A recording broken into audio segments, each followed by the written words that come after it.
ഇന്നൊരു surprise scoop നോക്കിയാലോ? Games surprise ഇഷ്ടമില്ലാത്തവർ ആരും ഉണ്ടാവില്ല. അപ്പോൾ അത് സർപ്രൈസ് ഗിഫ്റ്റ്സായി കിട്ടിയാലോ? എന്താ സന്തോഷം! എന്തിനാ ഈ ക്യൂട്ട് ഐറ്റംസ് ഇത്രയും പ്രിയം? അതേ ചോദ്യം എനിക്ക് തന്നെ എപ്പോഴും തോന്നാറുണ്ട്. പക്ഷെ എന്ത് ചെയ്യാം, പെൻ കാണുമ്പോഴും സ്റ്റിക്കർ കാണുമ്പോഴും ഹൃദയം ഇതേ വേണമെന്നാവും.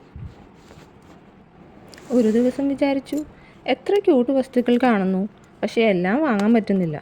പിന്നെ തോന്നി, നമുക്ക് തന്നെ ഒരു ക്യൂട്ട് ട്രെൻഡ് തുടങ്ങിയാലോ? അതാണ് സ്കൂപ്പ് ഓർഡർ. ഇവിടെ എല്ലാം സ്മോൾ തിങ്സ് ബിഗ് ഹാപ്പിനെസ്. ഞാൻ ആഗ്രഹിക്കുന്നത് ഓരോ പർച്ചേസും നിങ്ങൾക്ക് ഒരു ചെറിയ സന്തോഷം നൽകട്ടെ എന്നാണ്. അങ്ങനെ ഓരോ ഐറ്റംസിനും പിന്നിൽ കുറച്ച് ഹാപ്പിനെസ്സും കുറച്ച് ക്യൂട്ട്നെസ്സും ഉണ്ടാകട്ടെ. സോ നിങ്ങളുടെ സപ്പോർട്ട് എനിക്ക് ആവശ്യമാണെന്നല്ല, അത്യാവശ്യമാണ്. അപ്പോൾ ക്യൂട്ട് ഐറ്റംസ് ഇഷ്ടപ്പെടുന്ന മക്കൾക്ക് ഗിഫ്റ്റ് ചെയ്യാൻ ഉദ്ദേശിക്കുന്ന അമ്മമാരും സർപ്രൈസ് ഇഷ്ടമുള്ള ഫ്രണ്ടിന് ഗിഫ്റ്റ് ചെയ്യാൻ ബെസ്റ്റീസും സ്കൂപ്പി ഫൺ സോൺ ഒന്ന് ഓർത്തേക്കണേ. ഇനി സ്കൂളിൽ പോയി ഫ്രണ്ട്സിൻ്റെ മുന്നിൽ ഷൈൻ ചെയ്യാനും അടിപൊളി ക്യൂട്ട് പ്രൊഡക്ട്സ് ഉണ്ട്. അപ്പോൾ അഫോർഡബിൾ പ്രൈസിൽ സ്കൂപ്പ് ഓർഡർ ചെയ്യാനായി ഇൻസ്റ്റയിൽ DM ചെയ്യാൻ മറക്കല്ലേ. ചാനൽ ഡിസ്ക്രിപ്ഷനിൽ ലിങ്ക് കൊടുത്തിട്ടുണ്ട്. ക്യൂട്ട് ഐറ്റംസ് ഇഷ്ടമുള്ളവർ കമൻറ്റ് ചെയ്യാൻ മറക്കരുത്. അപ്പോൾ വീഡിയോ ഇഷ്ടമായെങ്കിൽ ലൈക്ക് ബട്ടണും സബ്സ്ക്രൈബ് ബട്ടണും ഒന്ന് അമർത്തിയേക്കണേ.